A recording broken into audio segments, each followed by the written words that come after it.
రకాలోకంకి స్వాగతం. ఈ కంటెంట్ మీకు నచ్చినట్టయితే లైక్ చేయండి, మీ బంధుమిత్రులకు షేర్ చేయండి. ఇప్పటివరకు సబ్స్క్రైబ్ చేసుకోకపోతే సబ్స్క్రైబ్ బటన్ మీద నొక్కండి. అదేవిధంగా పక్కనే ఉండే బెల్ ఐకాన్ని కూడా నొక్కటం మర్చిపోకండి. మిత్రులారా, రోజువారీ వార్తల హడావిడిలో పడి ఇటీవల అలహాబాద్ హైకోర్టు ఇచ్చినటువంటి ఒక చాలా ముఖ్యమైనటువంటి తీర్పు మీద మీడియా పెద్దగా దృష్టి పెట్టలేదు. అలహాబాద్ హైకోర్టు మత మార్పిడుల విషయంలో చాలా కీలకమైనటువంటి తీర్పుని వెలువరించింది. అలహాబాద్ హైకోర్టు ముందు ఒక కేసు వచ్చింది. ఆ కేసు ఏంటంటే, ఒక వ్యక్తి అక్రమంగా మత మార్పిడి చేస్తూ, ప్రలోభన చూపించి మోసపూరితంగా మత మార్పిడి చేస్తూ పోలీసులు అతన్ని పట్టుకున్నారు. అతని పైన కేసు నమోదు చేశారు.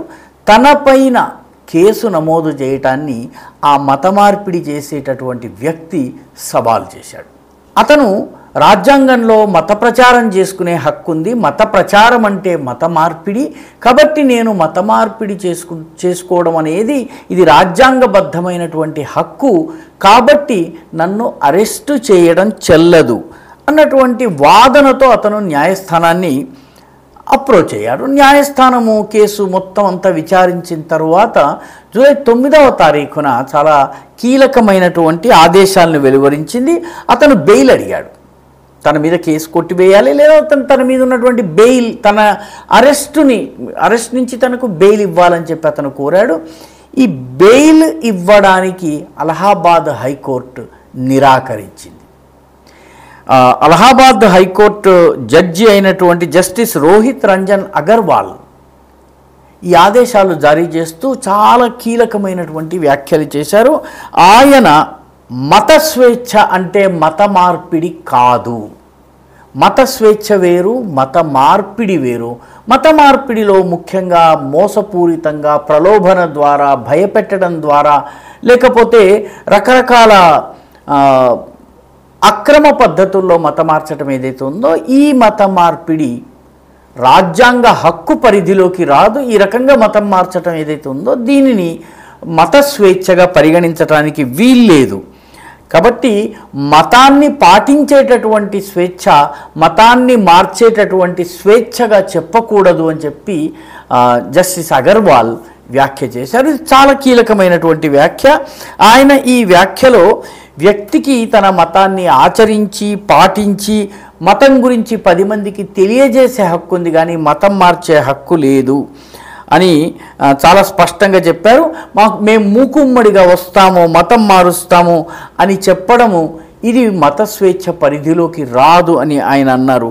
అనడమే కాకుండా ఈ తీర్పు న్యాయస్థానాలకు సంబంధించి లీగల్ రిపోర్ట్స్ వెలువరించేటటువంటి బార్ అండ్ బెంచ్ అనేటటువంటి సైట్ లోపల ఈ తీర్పు దొరుకుతుంది. కావాలన్న వాళ్ళు అలహాబాద్ హైకోర్టుకు సంబంధించిన ఈ కేసును చూడవచ్చును.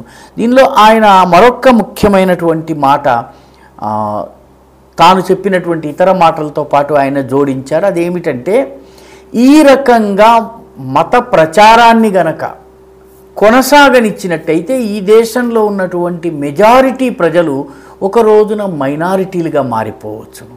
కాబట్టి మత మార్పిడులను ఈ రకంగా కూటములు నిర్వహించి, ఈ తరహాలో కార్యక్రమాలు నిర్వహించడం ద్వారా సామూహిక మత మార్పిడులు జరపడం ఏదైతే ఉందో ఇది మత స్వేచ్ఛ పరిధిలోకి రాదు, రాజ్యాంగం కల్పించినటువంటి హక్కు పరిధిలోకి రాదు అని చెప్పి ఆయన చాలా స్పష్టంగా అన్నారు. ఒక రకంగా ఇది చాలా చరిత్రాత్మకమైనటువంటి తీర్పుగా మనం చెప్పుకోవాలి. ఎందుకంటే మన రాజ్యాంగం తన మతాన్ని తాను పాటించటానికి స్వేచ్ఛనిస్తుంది, తన మతాన్ని ఇతర ప్రజలకు వివరించటానికి, అదేవిధంగా తన మతాన్ని ఇతరులకు తెలియజేయటానికి హక్కునిస్తుంది. కానీ మత మార్పిడి ముఖ్యంగా మోసపూరితంగా, ప్రలోభన ద్వారా, అదేవిధంగా భయపెట్టడం ద్వారా, లేకపోతే అన్యాయపూరితమైన మార్గాల ద్వారా మత మార్పిడిని మన రాజ్యాంగం ఎప్పుడూ ఏనాడు సహించలేదు, సమర్థించలేదు. అందుకనే పలు రాష్ట్రాల్లో ఫ్రీడమ్ ఆఫ్ రిలీజియన్ బిల్, మత స్వేచ్ఛ చట్టాలను తీసుకుని రావడం జరిగింది. ఆ చట్టాలు అరుణాచల్ ప్రదేశ్లో, అదేవిధంగా మధ్యప్రదేశ్లో, ఛత్తీస్గఢ్లో, గుజరాత్లో ఇట్లాంటి అనేక రాష్ట్రాల్లో ఇప్పటికే అమలులో ఉన్నాయి. జనావాసాలు ఉన్నటువంటి ప్రాంతాలలో, హిందూ జనాభా ఎక్కువగా ఉన్నటువంటి ప్రాంతాలలో నివాస భవనాలను చర్చిలుగా మార్చటం, దీనిపైన అనేక రకాల విధి నిషేధాలు, ఆంక్షలు ఉన్నాయి. ఇటువంటి వీటి గురించి సరైన అవగాహన లేని కారణంగా చాలా సందర్భాల్లో దుష్ప్రచారాలు కొనసాగించటము, దానిని ప్రజలు తిప్పికొట్టలేకపోవడం జరుగుతోంది. అలహాబాద్ న్యాయస్థానం ఇచ్చినటువంటి ఈ తీర్పు ఒక రకంగా కనువిప్పు కావాలి. ఎందుకంటే గ్రామ ప్రాంతాల్లో అమాయక ప్రజలను రకరకాల ప్రలోభనలతో మతం మార్చేటటువంటి ప్రక్రియ ఏదైతే ఉందో, ఈ ప్రక్రియకు ఇకనైనా తెరపడాల్సినటువంటి అవసరం ఉంది. అదేవిధంగా ప్రభుత్వాలు కూడాను మత స్వేచ్ఛకు సంబంధించినటువంటి ఈ చట్టాలను, ఈ హక్కులను దుర్వినియోగం చేయకుండా ఉండేలాగా ఏర్పాట్లు చేయవలసినటువంటి అవసరం ఉంది. తమ మతాన్ని తాము పాటించుకోవడము, చర్చిలను నిర్వహించుకోవడము, ఈ రకమైనటువంటి కార్యక్రమాలు చేయటంలో ఎటువంటి ఇబ్బంది లేదు. కానీ నా మతము కాక మిగతా వారందరూ పనికిమాలిన వాళ్ళు, లేకపోతే వాళ్ళు నరకానికి వెళ్తారు, వాళ్ళందరినీ మతం మార్చడం నా హక్కు, ఈ రకంగా చెప్పడం ఇది రాజ్యాంగ విరుద్ధము అని చెప్పి జస్టిస్ అగర్వాల్ చెప్పారు. ఒక రకంగా ఇది విప్లవాత్మకమైనటువంటి తీర్పు. ఈ తీర్పు రానున్న రోజుల్లో ఇటువంటి సమస్యలు ఎక్కడెక్కడ వచ్చాయో అన్ని చోట్ల కూడా ఈ తీర్పుని ఒక ఆదర్శంగా తీసుకుని అక్కడ కూడా ఉన్నటువంటి ప్రభుత్వ వ్యవస్థలు పనిచేస్తాయని మనము ఆశిద్దాం. ఈ వీడియో మీకు నచ్చినట్టయితే లైక్ చేయండి, షేర్ చేయండి, ఈ ఛానల్కు సబ్స్క్రైబ్ చేయండి. మీ అభిప్రాయాన్ని కమెంట్ల రూపంలో తప్పనిసరిగా పంపించండి.